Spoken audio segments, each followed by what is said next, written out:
Hi, I'm Alistair, I'm a games designer, and this is a video about a mystical escape room puzzle that uses a crystal ball, as you might find in a fortune teller's shack. Now, arranged on the board in front of it are a number of tarot cards, and this is a sort of input sequence puzzle. Players need to touch the cards in the correct order.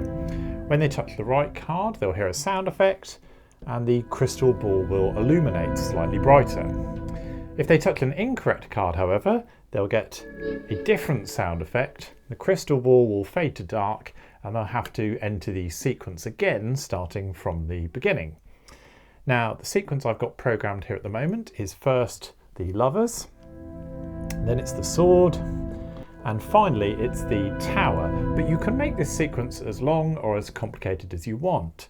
When players touch the final card, a magnetic lock is released. This box here pops open and players can claim their reward inside. Then after a few seconds, the crystal ball fades again, and if I simply close the lid to the box back up, the puzzle has now been completely reset, ready for the next player. Now in the rest of this video, I'll explain how this all works and how you can build a prop like this yourself. So let me start with an overview of the hardware I'm using.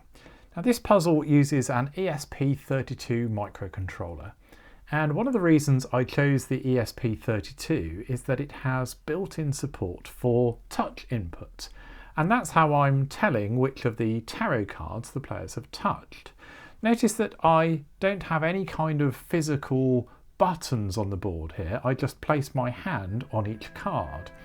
So to detect when that happens, I'm running wires from the touch-enabled GPIO pins of the ESP32 to aluminium foil sheets that are placed underneath each card. And this acts as a capacitive proximity detector. When players place their hand on a card, that increases the electrical capacitance at the pin, which you can then measure in code. The purpose of the foil sheet is to increase the surface area, and that means that your hand can be detected even through this 5mm board. You don't need to touch the foil itself, you just bring any part of your body close to it. Now, if the capacitance reading at one of these GPIO pins increases beyond a certain threshold, we can use that to determine which card the player touched. So it's a sort of buttonless input, which is really nice for a project like this, where you might want to avoid using physical buttons that could look a little bit arcadey. Now, you could use an Arduino in this project instead of an ESP32, but then you'd need to also have an additional module to add that capacitive touch support, such as a CAP1188 module. Now, I've used that in a previous tutorial video, which I will put a link to below. Now, the crystal ball itself, this is actually an acrylic globe designed as a lampshade for an outdoor light. If I unscrew that from its base, you'll see that inside it's got a 12-volt LED bulb, and the power to that bulb is controlled by the ESP32 via a MOSFET. Now, you'll have seen me use relays in a lot of my previous escape room projects as a way to allow a processor to switch power to an electronic component on or off. But here we don't just want to turn the light on or off, we want to be able to fade the light up to different levels of intensity. With each correct input, the crystal ball gets brighter and brighter. And that's what the MOSFET allows us to do. It's a type of electronic transistor that has variable conductivity. By using the ESP32 to vary the voltage applied at the gate pin of the MOSFET, it allows more or less current to flow from this 12-volt power supply, which causes the LED in the crystal ball to light up brighter or dimmer. Now, I mentioned relays just then, and I got one of those too. So the box at the end here, this is secured by a fail-secure cabinet-style maglock. So when the correct sequence of cards is touched, we need to briefly supply power to this lock here, causing it to eject the catch in the door and open the door up. And so to supply power to the maglock there, I'm using this relay here. Now this is a solid state relay, but you could also use one of those blue relay modules. They work exactly the same way here. Now the sound effects, they're triggered by this DY audio player. And I did a review of several audio players recently, and these are my current preferred modules for adding sound effects to props like these. They've got an SD card slot on the back, so you can store MP3 files or WAV files on an SD card and control their playback via a serial connection to an ESP32 or an Arduino. Now, this is the DY-HV20T model, which has a separate 12 volt DC power supply which powers an onboard amplifier. And that means that you can take the audio output from the board directly to a speaker, such as this one, without any additional external amplifier hardware. So here's how everything's wired together. There are a few points to notice about this and some trickier details that might trip you up, so I'll step through each section and point them out. Let's start with the touch input. So the ESP32 theoretically has 10 touch enabled inputs on GPIO pins 0, 2, 4, 12, 13, 14, 15, 27, 32 and 33. But you can't necessarily use all of those pins. Lots of ESP32 dev boards don't expose GPIO pin 0, as it's one of the pins that's required to put the ESP32 into flashing mode. Also, it's quite common for some boards to have an onboard LED attached to GPIO2, and that can interfere with the pin functioning as a touch input. So if you ignore those two, really you've got 8 available touch input pins, and those are the ones that I've shown connected to these blue wires in the diagram. Now, if you want to have more than 8 possible objects that your players can touch, you can have several items all connected to the same input pin. So let's say you've laid out all 52 cards from a pack.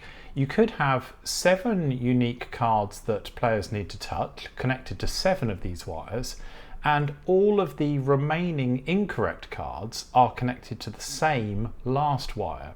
You wouldn't know which of the wrong cards they touched, but it wouldn't matter, they'd all reset the puzzle.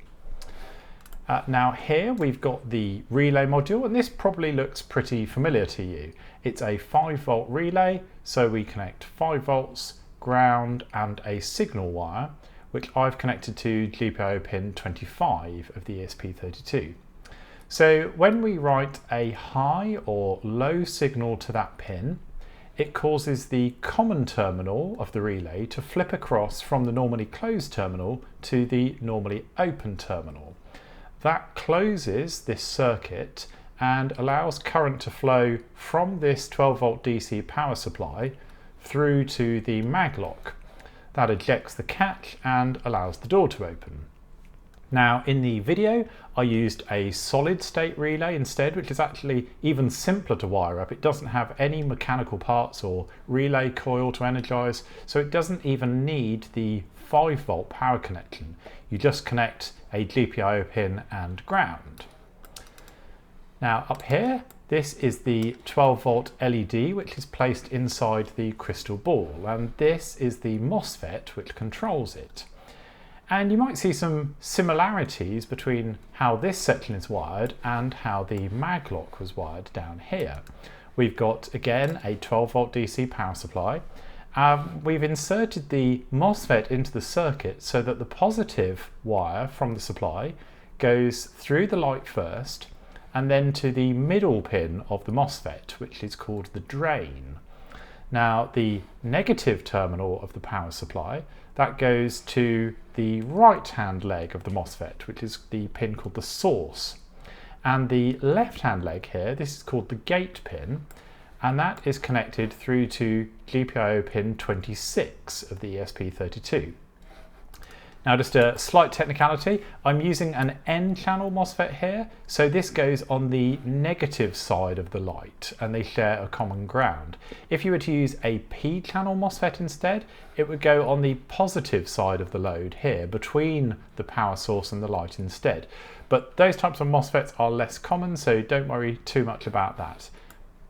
Now if we write a value to the pin here, it sets a voltage at the gate of the MOSFET, and that allows current to flow from drain to source, a little bit like with a relay switch.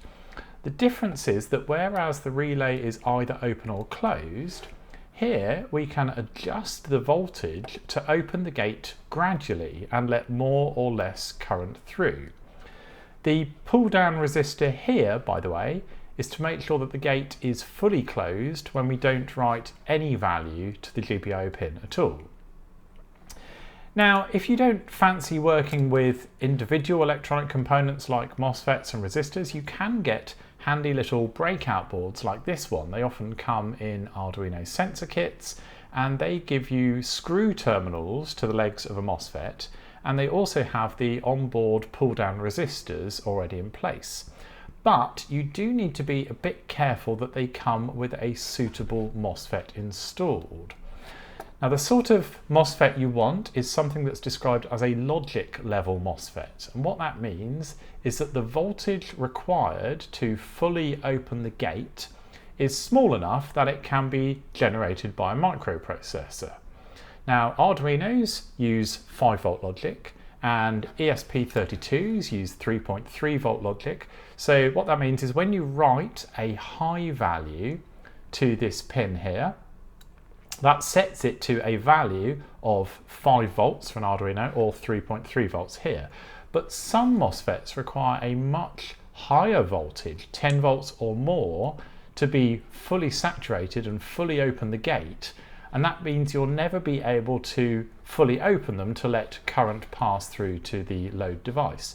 So what you need to do is look for a MOSFET with an L in the part number. That indicates that it's a logic level MOSFET. And the two most common MOSFETs I use are an IRL-Z44 or a 30N06L. If you buy one of these Keys MOSFET breakouts, you might find it comes with a different MOSFET instead, like an IRF520. If that's the case, you can just pull that out and replace it with a logic level 1 instead. And then over here we have our audio player. So this uses a serial connection, and as the ESP32 has multiple serial UART ports, I've connected it to the serial 2 interface, which is on pins 16 and 17. If you're using an Arduino, you'll need to create a software serial interface, so you can choose a spare pair of GPIO pins on which to do that.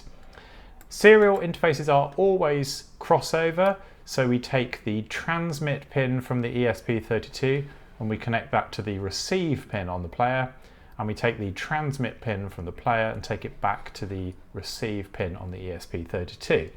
And we also connect the ground pins together between the two devices. And we've also got another 12 volt DC power supply here, which is used to power the amplifier on the board. Now you'll notice that in this circuit we've actually got several 12 volt devices. We've got the LED, we've got the maglock, and we've got the audio player. And I've illustrated the power supplies to each of them using separate barrel jacks.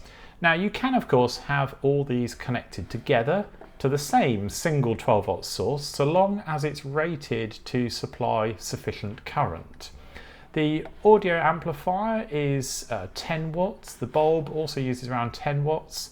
The maglock doesn't draw too much current, but it does have a sudden inrush of power that then stops again very suddenly as the catch is released. So you could use a single power supply that's rated for, say, 3 amps at 12 volts. But if you ever experience strange behavior, such as the controller resetting or the light dimming when the maglock releases, that suggests that perhaps your power supply isn't capable enough, and you could probably fix that by keeping these power supplies separate. So I've kept them illustrated that way. So now let's take a look at the code that's running on the ESP32. So starting at the top, I'm including a single library which is going to help us interface to the audio player, and you can view more details of that library by following this GitHub link here. We then go into the section of constants, and most of these are defining pins that tell the code where we have wired various components to. So if you haven't followed the same wiring as me, you'll just need to update the values here to reflect where your various components are connected to. I connected the MOSFET gate pin to GPIO pin 26, and my relay that releases the maglock is connected to pin 25. This is the total number of inputs that I am going to read. So each of the possible touches that players are allowed to make. And these are the pins that I'm going to use to listen to those touch inputs. Now, I explained the GPIO pins that are possible to use for touch input, but for convenience, you can also refer to them in code by using these T numbers here. So I'm using touch pins 4, 5, 6, 7, 8, and 9. And I've put them into an array, which I've called input pins. Now, when we take a reading from each of these GPIO pins, we're going to get an analog value back that represents the capacitance reading at that pin.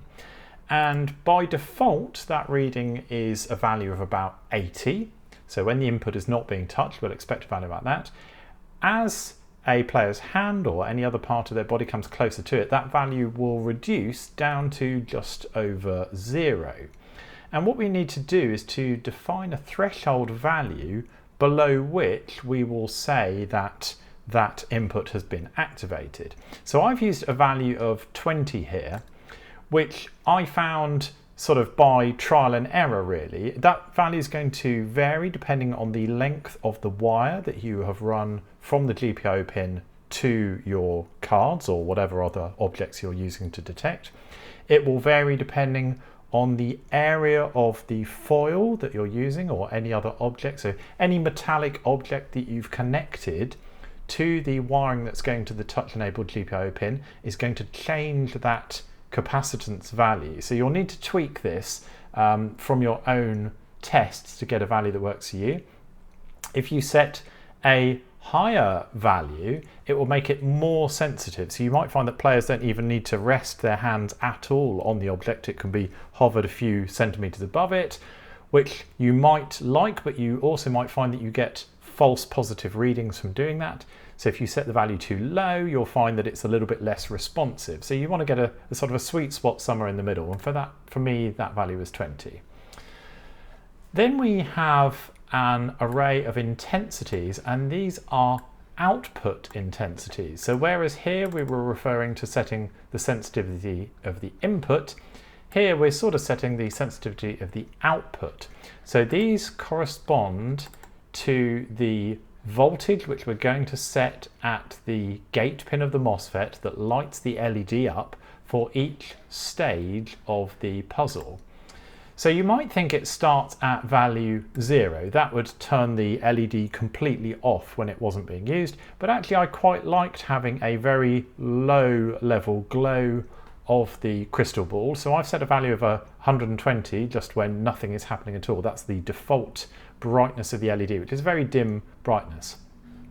Then as the players enter each input correctly and we step through the sequence of steps in the puzzle, these are the values which we increase to in turn. Now I've set the solution to only require 3 steps, so I've just put 3 different values here, but you could extend this array to include as many elements as you want corresponding to each step of the puzzle. Again, these are things that you're going to have to test and adjust the values for what feels right to you, but you don't have to guess them completely. Towards the end of the code, I've included a little helper function, which I'll explain when I get here, and this will let you write values to the serial monitor and explicitly override the brightness of the LED so you can see what a value of 150 or 180 or 200 whatever looks like, and then you can update your code accordingly when you've decided that's the brightness you want. But these are the levels I've chosen, and that's what you saw in the video demonstration earlier. Our puzzle is going to have 3 steps in it, and very simply the steps that players have to make is first to touch the 0th input, which we've said is T4, then the first input, which is T5, and then the second input, which is T6. Now, you don't have to touch every touch-enabled pin, or you can use the same one multiple times. So you might have players touch the first object and then a different object and then have to press the first object again. So to do that, we'd insert another 0 into this array, for example. So this doesn't need to match up exactly with the number of inputs, but it does need to have the number of elements in it that you've defined in this array here. So keeping it nice and simple to start with, we're just going to have 3 steps, and those 3 steps are to touch the first 3 inputs in order. Obviously you can rearrange the wires physically for the objects that you've positioned out in front of the players anyway, so these don't have to be starting from the left and working right, they can be positioned anywhere. And the final array we've got here, so we've talked about the pins that correlate to the inputs. These are the light intensities of output. These are the steps that the players have to make, and these ones relate to the audio files that we're going to hear for each of these steps. So this is the brightness that the light will turn to. This is the index number of the MP3 file that the DY player is going to play for us. Now, the 0th entry in the array here, this is what will play when the puzzle resets to the 0th step. So in other words, that's what's going to play when players get it wrong, get the sequence incorrect, and they return back to the beginning. So the first element of this array is a file that is named 00005.mp3. That's what I've saved on the SD card, and that's what's going to play if they get the sequence wrong. This correlates to a file 00001.mp3, and that will play when players enter the first step correctly, which is touching the GPIO attached to T4, and that will illuminate the light to this level of intensity. If they get the next step correct, well, to do that, they'll have to press the first element of the array here, that's T5, that will illuminate the light to this intensity, and it will play this sound effect, and so on until you get to the end of all these indexes, and that will be when the maglock releases. So we've got several matching arrays that relate to the input, the output, and the sound effect as well. And these are all defined in the section called constants at the top, because these will remain constant throughout the duration of the code. We're not going to change any of these values. Then we get into the globals section. Now the globals are variables that do change, but they are shared between all the functions in the remainder of the code. So the things we want to keep track of, well, we want to keep track of what the last known state of each of those input pins was, because that's how we're going to know whether the player has just placed their hand on them or not. If we read a high value, so something close to 80 at this pin in one frame, and the next time we read it, it's something close to 10, well, we know the player has just placed their hand at that pin. So to do that, we'll keep an array. It's got num inputs element in it, and each element will relate to the last known value at each of the input pins. We'll also keep track of a counter of how many steps through the puzzle we are at the moment, so how many of these inputs have correctly been made, and of the current brightness of the light and the target brightness of the light. Now, if we wanted to make this puzzle a little bit simpler, we could directly set the brightness of the light to the next entry in the intensities element here, but I wanted it to fade up gradually. I don't want it to sort of jump to the next brightness up. So rather than set this value directly, instead what we're going to do is we're going to set a target brightness based on the next element of the intensities array, and then we're going to gradually increase the actual brightness, or decrease it as the case may be, until it reaches the current desired target brightness. So that's why we've got those two elements there. We've got an update interval. This is a little bit like a frame rate, so to make that fading of the light more gradual, we're only going to update its value every 20 milliseconds.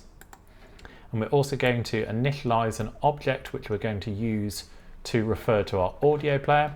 So this dy player object here, this is defined in the library which we included at the top of our code here, and we're going to use that to send commands to play certain sound effect files, to stop playback, to increase the volume, things like that. So this is the object we are creating, and we're creating that using the second serial UART interface, so serial 2. As I mentioned, if you're using an Arduino, that's only got one serial port, so you'd have to include something like AltSoft Serial or the software serial library, and that would enable you to simulate or to emulate another serial connection on a pair of GPIO pins. You could then pass the software serial interface to the player constructor here instead. As I'm using an ESP32, and ESP32 really does have a second serial 2 connection, we can pass the hardware interface directly. And then we've just got a couple of timestamps. Again, this is to do with keeping track of the last time at which certain events happened, and that's going to help us to fade the light and to reset the puzzle back again if a certain time has elapsed after it was last solved. It's going to help debounce our inputs and make sure that we don't accidentally double detect when a card has been touched and things like that. So we're keeping 3 unsigned long values that all relate to the time at which certain events happened. So that defines all of our variables at the top of our code, our constants, which are about how the wiring and the system has been set up, and the globals, which are all about the actual state of the puzzle. Then we get onto our setup functions. So this is called when the power is first connected to the ESP32 and it runs once to initialize everything. The first thing we're going to do is to initialize the serial connection. Now, that I generally speaking always initialize a serial connection, whether it's actually required or not. It's a useful feature to have. It doesn't require a whole lot of processing to run that in the background, and it means that you can just send debug information to any connected USB serial monitor, and we'll also use it in this particular case, as I mentioned, for sending serial data back to the board as well when we want to work out the light intensity levels that we set for each stage of the puzzle. So in this case, we're actually both receiving and sending data via that serial connection. So initialize that. We then configure our second serial interface. So we begin the serial 2 connection, and this has to be at a baud rate of 9600 BPS. These are the pins, the serial 2 pins that we're going to start our serial 2 interface on. And having done so, we will then start our player object, which we've already defined up here as going to use that serial 2 interface. We're going to initialize the player. We're going to specify what playback mode we want.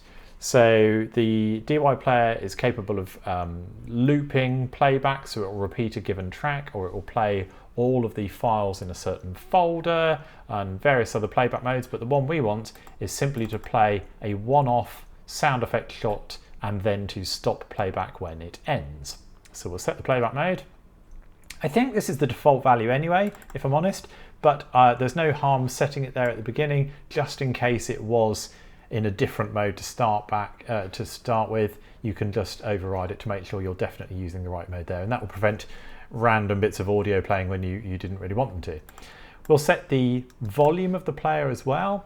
So there's a value between 0 and 30. I've set it to 24, and we'll just make sure that we're not actually playing any audio right at the beginning.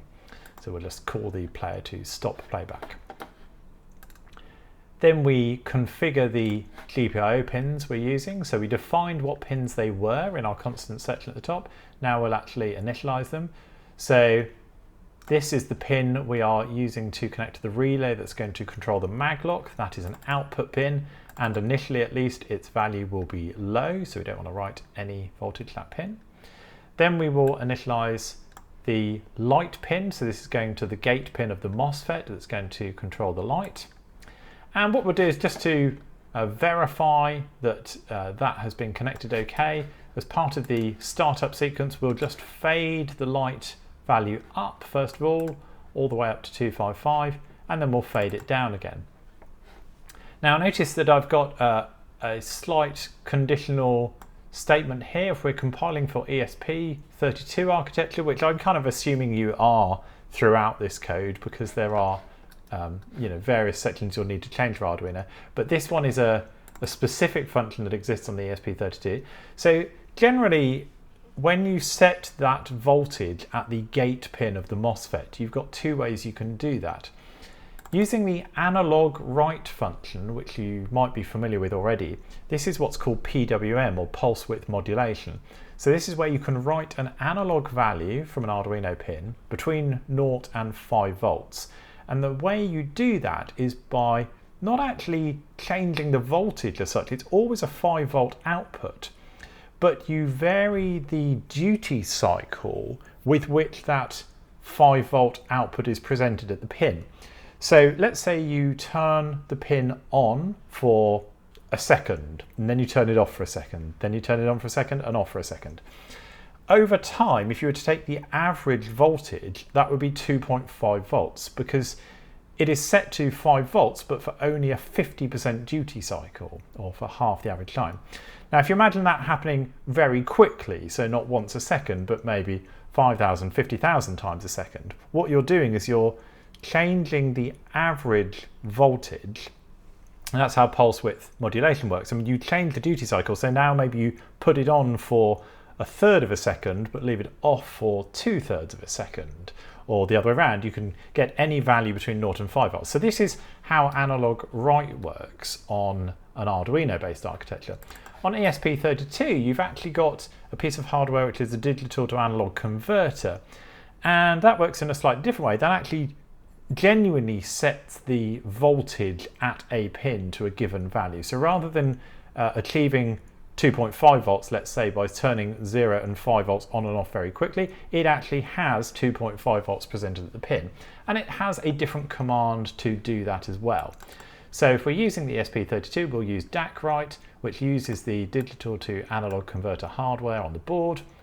If we are using a different microcontroller instead, like an Arduino, we will effectively simulate a variable analog voltage by using analog write and PWM instead to vary the voltage. It doesn't really matter which of those you use, the effect is the same, which is that the MOSFET is going to allow variable amount of current to flow through from the drain to the source, all the way up from 0 to maximum, and then all the way down again. Okay, and lastly, we will populate our last input state array. So this is what's going to keep track of the previous known values for each of the input pins, and as we're in the setup function, we need to put some values in there. So we will loop over all of the inputs. We will use this touch read command. This is the thing that's going to get the value at the pin, and we will use that to populate each element of the last input state array based on the touch read of the corresponding input pin. And once we've done that, we've completed all of the setup and we are ready to go.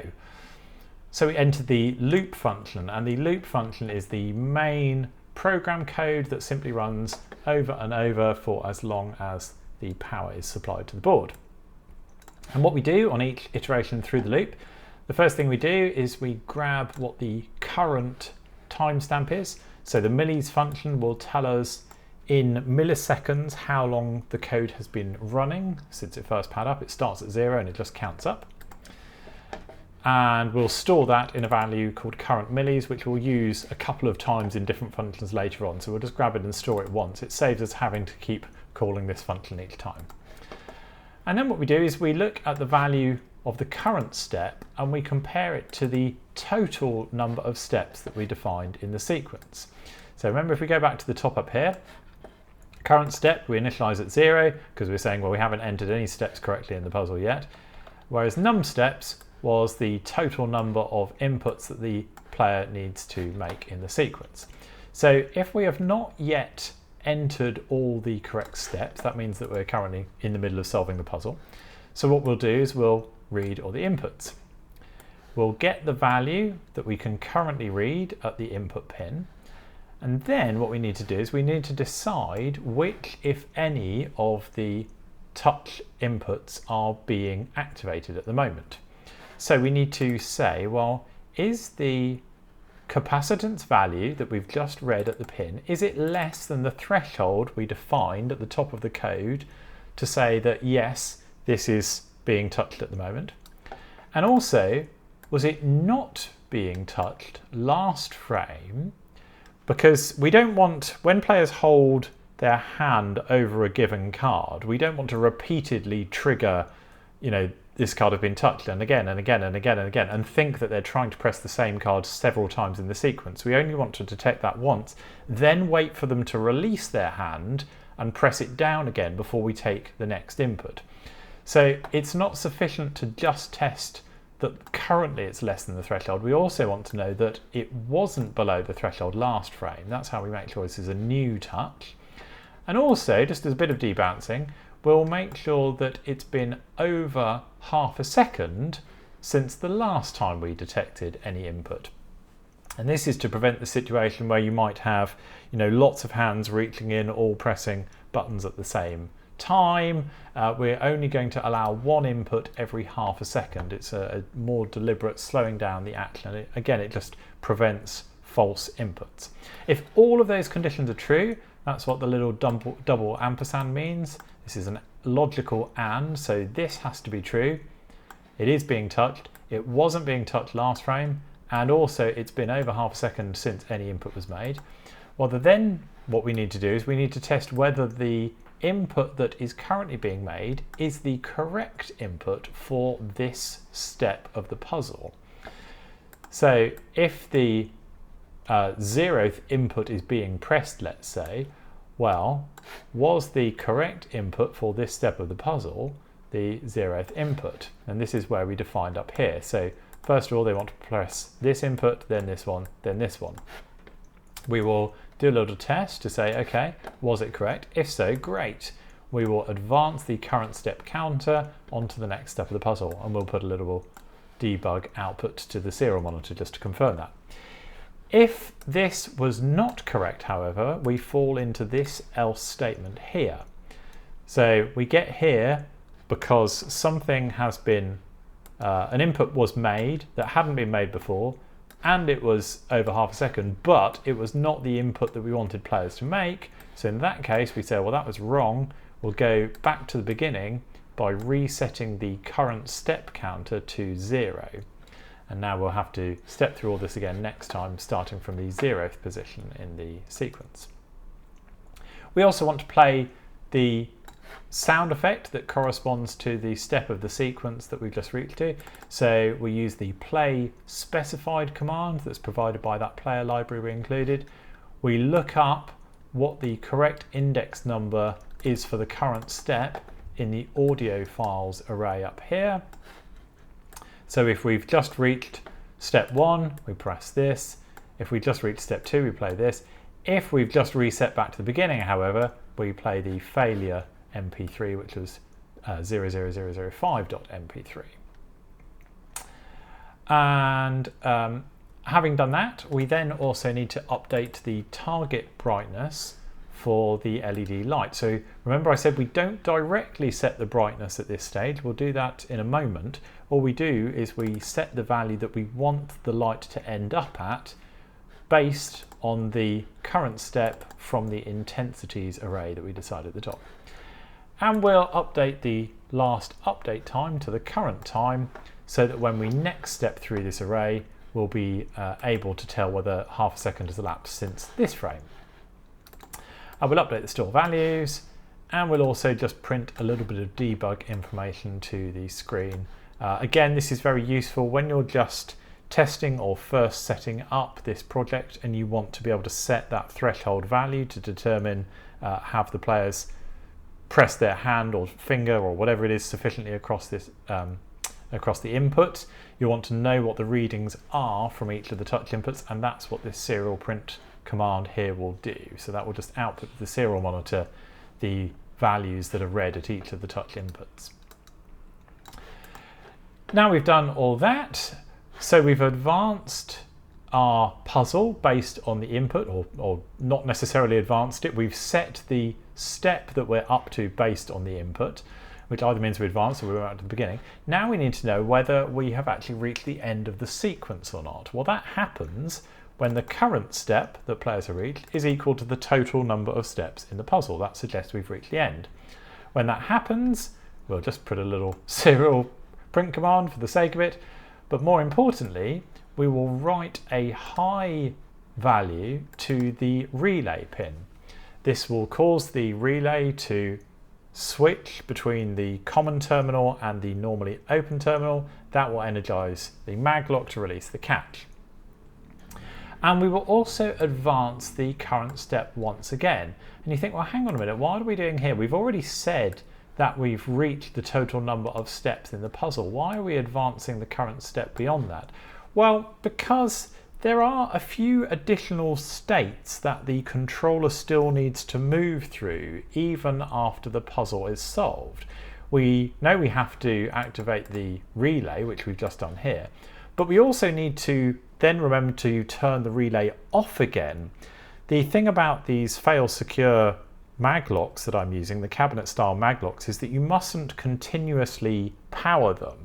They really only want a brief pulse of current for about half a second or so to spit the catch out, and then you want to cut the power again after that time. And also we want to fade the crystal ball LED back down to 0 again and reset the puzzle so it's next for next time. So we've still got a couple of actions that we need to do even after current step has equaled the total number of steps, and to do that we're actually going to carry on incrementing this a few more times just after the puzzle has been solved and do those kind of clearing up actions. So we've done this one. We are now at the state that current step is equal to one more than the number of steps in the puzzle because we've incremented it one more time. So we go into this block here. So this happens after players have already solved the puzzle and we've already released the lock. So we know that that bit's true. And the other thing we want to test is now has the time since the last time anything happened exceeded half a second. If that's the case, then we know that this event here happened more than half a second ago. In that case, what we want to do is we want to turn the power supply to the maglock off again. We do that by writing a low signal to the relay pin, and once again we advance the current step onto the next status, and that's what happens here. So we've solved all the puzzle, we've edited all the inputs, we've released the lock, we've locked the lock again. Well, what's the final thing we need to do? We're now at current step is equal to number steps plus 2, and it's been 5 seconds. So notice I've got the 5,000 values here.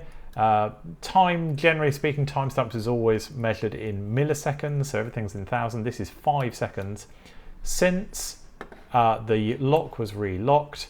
Well, in that case, what we're going to do, this is the reset function that puts the puzzle back into the default state again.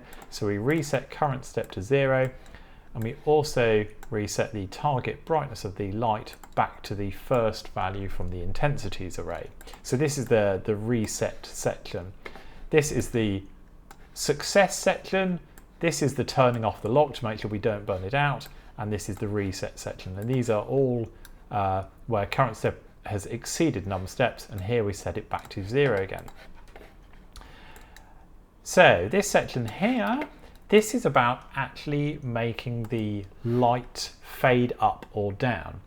All of the code up to this point here, we've been setting the target brightness of the light to various values, but we've not actually been changing it at all. This is what we need to do in this section here. So if the amount of time since the last frame exceeds the update interval, and remember I described that a little bit like a kind of a frames per second value. We defined it up the top here. Update interval of 20. So every 20 milliseconds we evaluate this section of code here, and if the current brightness of the light is less than the desired target brightness, we're going to increase it, or if the current brightness of the light is greater than the desired target brightness, we're going to decrease it. And then we're actually going to send that updated value to the MOSFET light pin, and that's what's going to cause the light to actually fade up or down. So if we'd have set this brightness value directly at each point in the code here and up here, we could have done that, but it would have caused the light to just jump directly to the new brightness level. But we've got this sort of step of indirection of setting a target brightness and then adjusting the brightness up or down until it reaches that brightness. We do that gradually each frame by just one up or one down, and that's what's going to cause that light to sort of have the nice fade up or fade down effect there. And then we've just got one final section at the bottom here. Now this is not actually part of the main functionality of the code at all. You don't have to have this section here. I've included it just as a convenience and a helper function to make it easier to set the values which you need to populate this array up here, because you'll see that these are slightly arbitrary numbers. There's no obvious way you'd need to come up with them, and I found that from my eyesight personally, I could distinguish about 5 or 6 different levels of brightness easily between off and fully on. You might experience different, depending on the environmental settings, depending on the lighting, depending on your own eyesight. So I would recommend probably no more than 5 or 6 different steps in your sequence, and you probably want them to be roughly equally divided between fully off and fully on, but maybe you want the final one to be a little bit more vibrant than the previous steps. So to determine what values you need to write to the MOSFET gate pin that correlate to those different intensity values, that's kind of a hard thing to know, but that's what this function at the bottom is going to help with. Because what we do here is that we listen to see if any serial data has been sent to the ESP32 via the serial connection. So while the code is running, you can load the serial monitor from here and you can type a value into the top that will send it to the ESP32, which will be passed as an integer value, somewhere between 0 and 255. When it receives that value, what it's going to do is it's going to set the target brightness of the crystal ball directly to whatever number you typed. So this is going to override any values that might have been set up here based on the step of the puzzle. It's going to overwrite the value if you've just made an input and touched one of the touch inputs or one of the cards. It's going to overwrite that with the explicit value set, and this will let you try out very easily different numbers to see what brightness you like. And then once you've got some values you want, you can put them into the code up here and they will be used for the next time. And that is it. That's the end of the code. So that just about brings me to the end of this video. In this project, I've tried to demonstrate a couple of new techniques you might not have seen before. So using the built-in capacitive touch input on an ESP32, as well as using a MOSFET to gradually alter the intensity of an output, as well as some more common techniques which I've used in other projects, such as releasing a maglock or triggering sound effects to accompany certain actions. And hopefully those have given you some ideas for projects you can use in your own escape rooms. Now, as always, I will upload the code which I'm using together with a wiring diagram and some other resources over onto my Patreon account, where you will also find all the resources to do with all of the escape room tutorial projects I've put on this channel. So if you're interested in building these projects, please do head over there and take a look. I want to take this opportunity to say thank you so much to all my Patreon supporters who enable me to create these projects and share them with you every month. I really do appreciate your support, so thank you very much. And other than that, if you have any questions, comments or suggestions, do please let me know and I'll try my best to get back to you. And I'll just say I look forward to seeing you next time. Okay, cheers, bye.